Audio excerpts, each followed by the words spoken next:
Bismillahirrahmanirrahim. Assalamualaikum warahmatullahi wabarakatuh. Salam sejahtera untuk kita semuanya. Karena menurut pepatah tak kenal maka tak sayang, maka di sini izinkanlah saya untuk memperkenalkan diri terlebih dahulu. Perkenalkan, nama saya Intan Kartika dengan NIM 031121000021. Baik, di sini saya berkuliah di STIE Suta Atmaja Subang dengan jurusan akuntansi. Nah, teman-teman, di sini saya akan memenuhi syarat tugas akhir dari mata kuliah teori akuntansi yang dosen pengampunya yaitu Ibu Tri Sandi Eka Putri SEMSI. Nah, baik teman-teman, langsung aja ya ke pembahasannya. Baik teman-teman, di sini saya akan menjelaskan jurnal yang telah saya pelajari. Nah, jurnal tersebut bersumber dari link. Nah, jurnal yang saya pelajari yaitu berjudul Analisis Penerapan Akuntansi Pertanggungjawaban Terhadap Perilaku Biaya pada Perusahaan Startup. Nah, baik teman-teman, di sini mungkin saya mengambil jurnalnya dari Journal of Applied Managerial Accounting. Nah, jurnal yang saya pelajari juga di sini disusun oleh dua orang perempuan. Yang pertama oleh Yana Aida Fitriah, itu yang penyusun pertama, dan yang penyusun kedua yaitu oleh Hilda Oktavana. Nah, baik teman-teman, di sini saya akan langsung ke pendahuluan. Oke teman-teman, mungkin di pendahuluan ini saya akan menjelaskan terlebih dahulu mengenai perkembangan zaman. Nah, pada zaman yang serba modern ini, perkembangan teknologi itu berdampak ini banget ya teman-teman, positif banget gitu bagi para pemuda-pemuda atau bagi para perusahaan gitu, dimana perubahan tersebut tuh sangat cepat gitu, atau sangat terlihat signifikan banget dari zaman old ke zaman sekarang gitu. Nah, berbagai bidang juga mengalami dampak perubahan, bukan hanya di bidang teknologi saja teman-teman tentunya ya. Nah, dari dampak perubahan ini tuh tidak terkecuali di bidang ekonomi. Nah, mungkin teman-teman pasti sudah tahu ya apa aja nih yang berubah gitu di dalam bidang ekonomi. Nah, perekonomian di Indonesia juga sangat sangat mengalami perubahan yang cukup signifikan gitu. Kita dapat melihat langsung dengan mata kepala kita sendiri, karena perubahan tersebut emang nyata gitu ya teman-teman. Hal ini tuh karena menunjukkan ekonomi yang ada di Indonesia ini membutuhkan sebagian dari inovasi gitu sebagai sumber pertumbuhan yang ada di Indonesia, pertumbuhan ekonomi yang berkelanjutan. Nah, gitu teman-teman. Jadi tidak menutup kemungkinan hanya di dalam bidang teknologi saja untuk perubahan-perubahan yang terjadi. Nah, perusahaan startup juga yang muncul di dunia ekonomi, gitu ya teman-teman. Ini tuh mengalami keaktifan atau ke kreatif, menunjukkan bahwa daya saing dalam perusahaan Indonesia ini memiliki seperti prospek yang cukup cerah untuk dijelaskan, untuk berpengaruh terhadap kedepannya gitu. Nah, setiap perusahaan juga pasti akan melakukan yang terbaik gitu untuk berbagai cara mencapai tujuan si perusahaan tersebut gitu ya. Nah, mungkin untuk mencapai tujuannya tuh termasuk dalam hal yang yang membuat perusahaan tersebut tuh mengalami perubahan-perubahan seperti kestabilan ekonomi atau melakukan keuangan dengan konstan. Jadi dalam usaha untuk mencapai tujuan tersebut, perusahaan tuh harus mempersiapkan gitu dari jauh-jauh hari agar kedepannya itu dapat meminimalisir kesalahan yang akan terjadi. Nah, mungkin salah satunya itu menyiapkan strategi dengan matang yang memerlukan kerjasama dari semua komponen atau dari berbagai pihak yang ada gitu ya teman-teman. Nah, di dalam perusahaan tersebut kita dapat mengkaitkannya karena perusahaan startup kan mengalami perubahan dan terhadap perusahaan-perusahaan tuh harus benar-benar stabil gitu dalam ekonominya, dalam keuangannya, dan di perusahaan startup Indonesia juga yang berdiri setelah tahun 2014 yang lalu ditemukan sebesar 19,79% itu menurut database startup ya teman-teman, itu pada tahun 2014 lalu. Nah, yang dilakukan oleh Badan Ekonomi Kreatif Indonesia. Jadi di tahun 2014 itu dilakukan pengecekan perusahaan startup. Nah, di tahun 2018 juga yang tentunya tuh terdapat 992 perusahaan startup yang berada di Indonesia. Nah, mungkin terkait tujuan untuk mencapai kestabilan ekonomi perusahaan ataupun perusahaan tuh berlomba-lomba gitu untuk mendapatkan investor atau untuk mendapatkan sebuah modal yang dapat membantu si perusahaan tersebut agar berkembang atau dapat melanjutkan kehidupan kedepannya gitu. Jadi tidak memikirkan stop di sini saja, tapi perusahaan juga harus memikirkan gimana jalannya untuk ke depan agar tidak bangkrut dan tidak mengalami kerugian. Nah, perusahaan startup juga dinamakan masih memerlukan investasi, sedangkan biaya yang ada di perusahaan, biaya operasional perusahaan startup tuh masih bernilai besar. Jadi perusahaan startup ini masih mengandalkan yang namanya investor, kreditor. Jadi masih memerlukan gitu. Jadi oleh karena itu diperlukan pengendalian biaya-biaya yang kurang efektif dengan berbagai penerapan seperti penerapan akuntansi pertanggungjawaban. Begitu teman-teman. Baik teman-teman, lanjutkan tadi ya profil perusahaan gitu. Nah, jadi di jurnal ini tuh kita dapat mengetahui gitu si peneliti tuh meneliti perusahaan startup yaitu PT WII. Nah, PT WII ini tuh merupakan perusahaan perseroan terbatas atau PT di bidang teknologi dan informasi.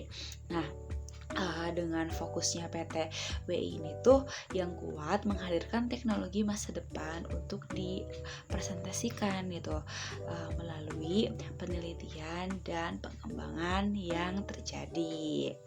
Nah, PT WI ini juga yang didirikan pada 8 September 2018 yang lalu gitu. Nah, jadi di dalam PT WI ini tuh menawarkan produk dan layanan masalah teknologi inovatif demi tercapainya kepuasan pelanggan. Jadi ini masih mencakup ini ya teman-teman teknologi gitu. Nah, jadi beberapa produk PTW ini tuh seperti Widya Smart Speaker, lalu ada Widya Dokter, tuh ada Health ATM, dan ada telemetri traktor, dan lain sebagainya. Nah, jadi PTW ini tuh mempunyai struktur organisasi yang sudah jelas garis wewenangnya. Jadi tidak hanya berdiri, tapi PTW ini tuh dapat memberikan tanggung jawabnya terhadap perusahaan yang memiliki 4 departemen yang terdiri dari departemen akuntansi dan keuangan, lalu ada departemen personalia, lalu ada departemen pemasaran, dan yang terakhir ada departemen penelitian dan pengembangan gitu, teman-teman.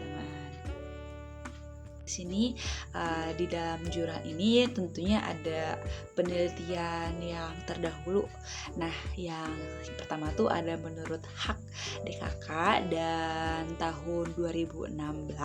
Jadi akuntansi pertanggungjawaban tuh sebagai alat bantu gitu manajemen dalam menilai sebuah kinerja bagian produksi yang mempunyai peran sangat penting ya teman-teman tentunya. Jadi ketika mempunyai peran yang penting dalam sebuah perusahaan itu kan dapat menilai kinerja dari pusat-pusat pertanggungjawaban. Nah, sedangkan kalau menurut Dr. Adegbi DKK pada tahun 2018, jadi akuntansi pertanggungjawaban ini tuh memiliki pengaruh yang positif yang yang menjadikan positifnya tuh signifikan gitu terhadap produktivitas di dalam perusahaan-perusahaan yang ada di Nigeria sehingga dapat menambah nilai-nilai yang terjadi di dalam perusahaan. Nah, teman-teman, yang tadi saya sudah sampaikan ini akan saya lebih rinci lagi gitu hasil dari jurnal yang telah saya pelajari. Nah, jadi PTWI ini tuh masih masih belum menerapkan atau masih belum sepenuhnya menerapkan tentang akuntansi pertanggungjawaban. Nah, jadi dimana kan yang pertama ada syarat-syaratnya tuh. Nah, ada struktur organisasi. Nah, PTW ini tuh sudah disusun dan dapat dilihat tugas dan wewenang serta tanggung jawabnya secara jelas. Oke, berarti itu termasuk termasuk baik gitu. Baru yang pertama. Sedangkan yang kedua ada anggaran. Nah, anggaran tuh telah disusun secara bottom up yang menunjukkan semua bagian yang bersinggungan langsung dengan kebutuhan operasional perusahaan PTWI ini. Nah, ikut serta dalam penyusunan anggaran. Nah, yang ketiga yaitu ada pemisahan biaya. Nah, perusahaan atau PTW ini tuh belum melakukan pemisahan teman-teman antara biaya terkendali dan biaya yang tidak terkendali. Nah, dengan dengan belum terbentuknya pemisahan tersebut tuh tidak adanya pemisahan antara biaya terkendali. Iya, teman-teman, betul. Nah, jadi perusahaan tuh tidak dapat melakukan pengendalian yang baik gitu di dalam suatu biaya dengan maksimal karena semua biaya itu menjadi tanggung jawab manajer pusat biaya. Sedangkan kan tadi yang biaya terkendali dan biaya non terkendali itu belum dapat dipisahkan. Nah, dari anggaran yang telah disusun juga tidak dapat mengukur gitu kinerja manajer karena di laporan pertanggungjawaban itu tidak mencerminkan besaran biaya yang menjadi yang menjadi tanggung jawab manajer pusat dari biayanya gitu teman-teman. Nah, selanjutnya yang keempat itu mengenai kode rekening pencatatan. Nah, dalam kode rekening ini belum tepat gitu untuk mempengaruhi kualitas akuntansi pertanggungjawabannya. Jadi di dalam sistem kode rekening ini yang belum tepat dapat mengakibatkan kerumitan di dalam penelusuran tanggung jawab, terutama tuh dalam ini ya teman-teman, dalam masalah keuangannya gitu. Nah, mungkin dari manajer yang mengatur biaya, ketika terjadinya penyimpanan biaya yang cukup signifikan gitu dengan terbantunya oleh rekening ini. Nah, jadi di dalam sistem kode rekening ini sebaiknya disusun berdasarkan tingkat manajemen yang sesuai gitu dengan yang tertera pada struktur organisasi tersebut. Nah, lalu yang kelima tuh ada laporan pertanggungjawaban. Penyusunan laporan. Nah, jadi di penyusunan laporan pertanggungjawaban ini tuh secara rutin dilakukan harusnya atau biasanya tuh dilakukan sebulan 1 kali. Itu dapat digunakan sebagai alat pengawasan gitu, sebagai kita melihat cerminan perusahaan gitu. Apakah perusahaan ini mengalami kerugian atau bahkan perusahaan ini mengalami keuntungan yang baik gitu bagi perusahaan tersebut. Nah, jadi hasil perbandingan tersebut menguntungkan atau tidak menguntungkan gitu. Jadi apa ya teman-teman, mungkin teman-teman juga bisa menilai gitu, ketika perusahaan yang baik pasti harus mengikuti syarat-syaratnya dengan teratur, harus mengikuti dari A sampai Z, sehingga perusahaan tersebut akan mengalami laba gitu dan akan menguntungkan juga. Tapi sebaliknya, ketika perusahaan itu tidak mengikuti syarat-syarat, lalu perusahaan itu malah bentrok gitu dengan keuangannya yang tidak sesuai, itu pasti akan menyebabkan sesuatu yang dapat merugikan perusahaan gitu. Nah, mungkin dengan menganalisis anggaran biaya yang secara tersusun gitu, dapat diketahui juga seberapa efisien pengendalian yang diterapkan di dalam perusahaan tersebut. Nah, teman-teman, gak kerasa ya di sini di akhir penghujung gitu. Jadi kesimpulan dari yang saya pelajari mengenai jurnal ini yaitu di mana PT WI ini belum sepenuhnya menerapkan yang namanya akuntansi pertanggungjawaban dengan baik. Hal ini tuh dapat diketahui dari penelitinya gitu, dengan adanya beberapa syarat-syarat akuntansi pertanggungjawaban yang belum terpenuhi sepenuhnya gitu. Jadi masih ada beberapa hal yang masih belum terpenuhi oleh perusahaan PT WI ini. Nah, perusahaan juga belum melaksanakan pengendalian biaya dengan baik. Nah, hal ini tuh dapat dilihat dari masih adanya penyimpangan biaya terhadap anggaran biaya. Nah, jadi sebaiknya gitu perusahaan startup tuh harus melakukan pemisahan, harus sesuai dengan syarat-syarat yang sudah ditentukan gitu. Jika perusahaan tersebut ingin untung atau ingin mendapatkan laba. Mungkin cukup sekian ya teman-teman yang dapat saya sampaikan. Kurang lebihnya mohon dimaafkan. Semoga apa yang saya jelaskan dapat menambah ilmu atau wawasan bagi teman-teman semuanya.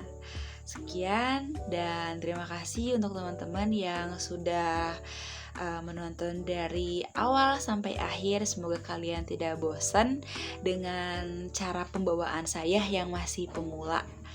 Dan sekian, dicukupkan ya teman-teman. Wassalamualaikum warahmatullahi wabarakatuh.